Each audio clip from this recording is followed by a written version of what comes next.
Hey there, welcome back to my spooky small space container garden. Um, it's August, the hottest month in Arizona, one of the longest months in Arizona. So long and hot is not a good combination. Um, at this point, the garden's just trying to survive. And honestly, it's looking pretty pathetic, which is typical this time of year in my garden, at least. In this extreme heat, I mean, we're talking like we've hit 116, 117. It's about 93 degrees right now, and we're going to hit about 111 today. So it's hot. Um, at this time of year, I don't do any fertilizing. I don't do any pruning. I don't care how much it needs it and how ugly it is. It's not good for the plants. I mean, they're struggling just to survive. And if you introduce fertilizer, if you introduce pruning, you're going to seriously stress those plants out and they're just not going to make it at all. So let's do a quick garden tour and I'll show you what's going on and then a compost update. All right, so I know that I've mentioned that I'm giving up on growing beans. The reason being was the thrips took over my garden this year. Oh, hi, hummingbird. And yeah, so I really did not get a lot of beans. I got a small handful before the thrips completely damaged the entire plant. So every bean plant that I've planted has been hit by thrips so badly that it just didn't make it. So I said I was going to give up, but things changed. So I did end up putting in some more tepary beans, and at this size, the last time I planted them, they were so badly damaged by thrips that they just completely died. And as you can see, these are actually looking pretty good. And I also put a few in here, and these are struggling a little more, but I'm sure it's because this pot is probably cooking them. Anyway, tepary beans, we'll see what happens. Just gonna let them go and go from there. So the Itoi onions, I'm actually starting to see some green. You can see right there. So those are starting to pop up slowly but surely. And then loofah, there's also some watermelon in there. The loofah's looking great. It's super full, super vigorous. Got a few dead leaves up there, but no big deal. We can clean those up. No flowers yet, but due to this heat, I'm not expecting flowers. Once the temps cool down a bit, I'm sure that we'll get some flowers going. And this sad, sad okra, it's putting out some new growth, which is okay, but this poor plant has just struggled. It's been chomped on. The heat has just did it in. I mean, usually okra grows really well for me, but for some reason this one is not. But that's okay, we have other plans. We have a volunteer zucchini that's actually doing pretty well. Again, no flowers yet. I mean, you can see the buds, but they're drying up and, before they open. And I'm sure that has to do with the heat because this looks pretty sad in the middle of the day. One rattlesnake bean hanging on. Not really any thrips damage, but for some reason it's just not doing well. And again, it could be this extreme heat. Watermelon. Okay, here is my watermelon.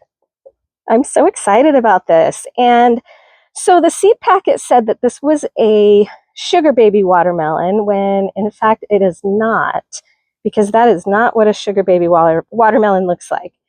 And I did have another baby over here that, as you can see, has rotted away. So that's coming off the vine and probably will dump in the compost.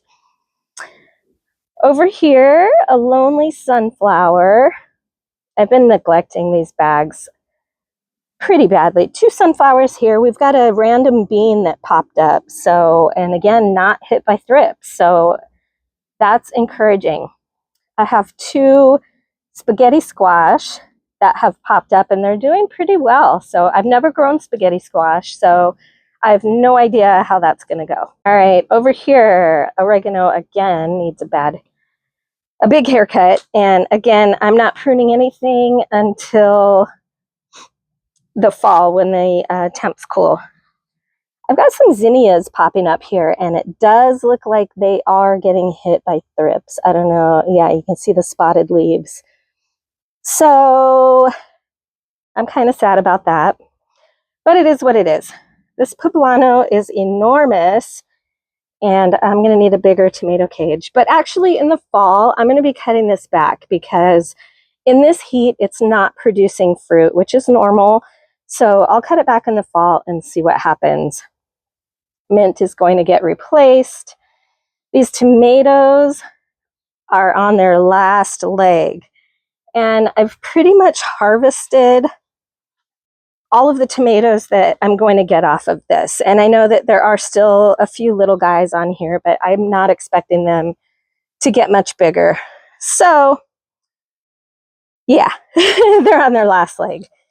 Lemon basil is just really loving the heat. I mean, it does not care a bit about the heat. Bell pepper's doing pretty well, considering. Stevia, you can see it got a little crispy, but it's surviving summer, so I'm happy with that. Got some sweet alyssum here. Random parsley, still trying to do something. All right, so this Chimayo melon, I know that I mentioned that the thrips got this one pretty bad. I cut a lot of it off, and there were still 2 vines that were doing pretty well. Actually, I have 3. So I let it go, let it do its thing. And I have several little melons that have formed. Got another one right there. So a handful of little melons, none that have actually gotten pollinated. So we'll see what happens. I think that if it's still going when it's time to plant garlic, I don't think it will be, but if it is, I'll keep it in the bed. Depends on if I get a pollinated melon or not. We'll see. All right, so I was away from the garden for about 2 weeks. And so, of course, during that time, I did not turn my compost. And I typically turn my compost every couple of days, especially in the summertime when it's really hot. With all the rain we've had, it's brought the ants out.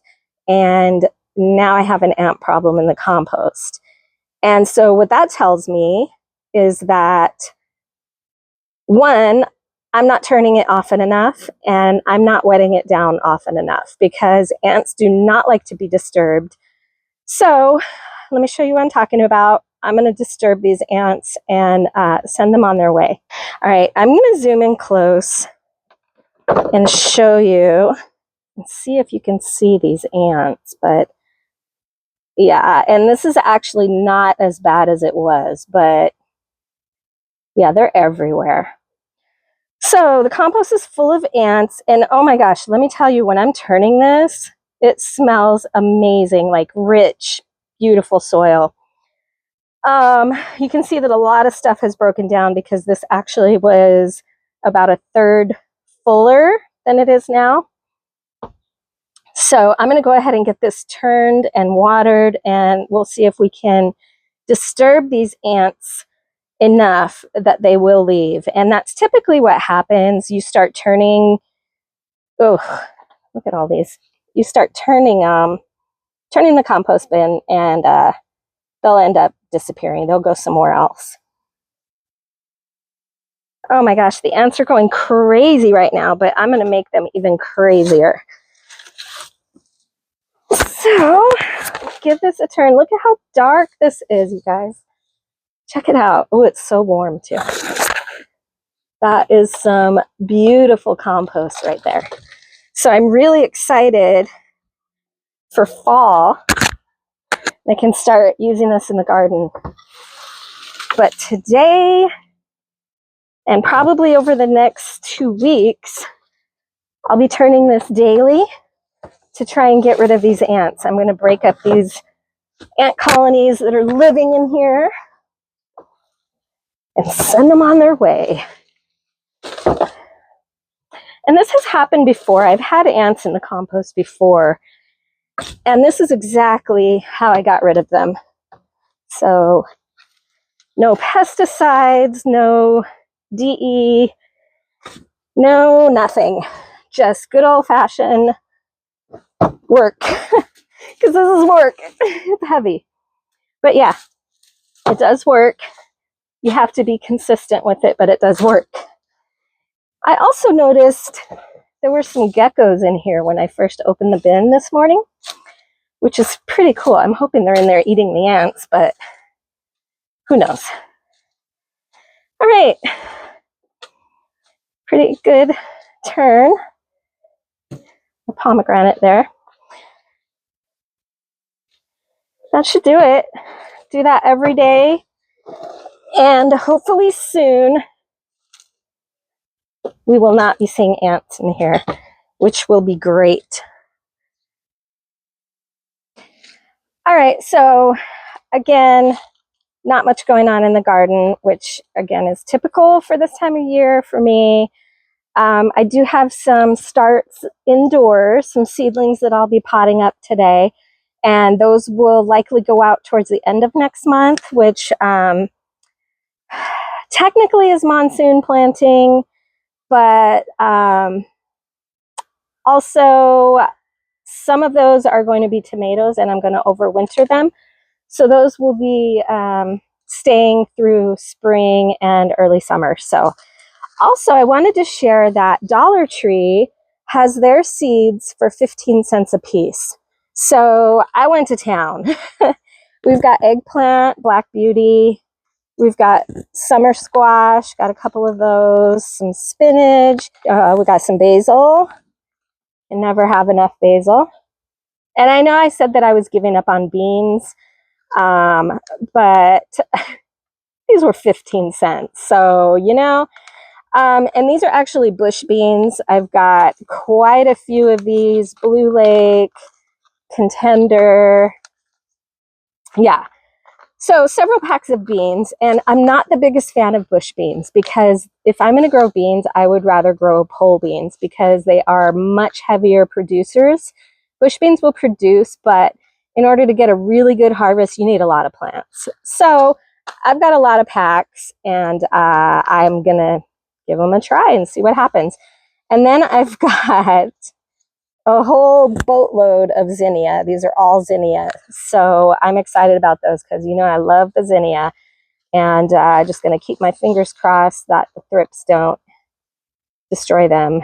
But again, 15 cents. So we'll see what happens. I mean, that's next to free. So anyway, I'm going inside because it is really hot. Even though the sun is not out right now, it's still seriously hot. So yeah, stay cool and happy gardening.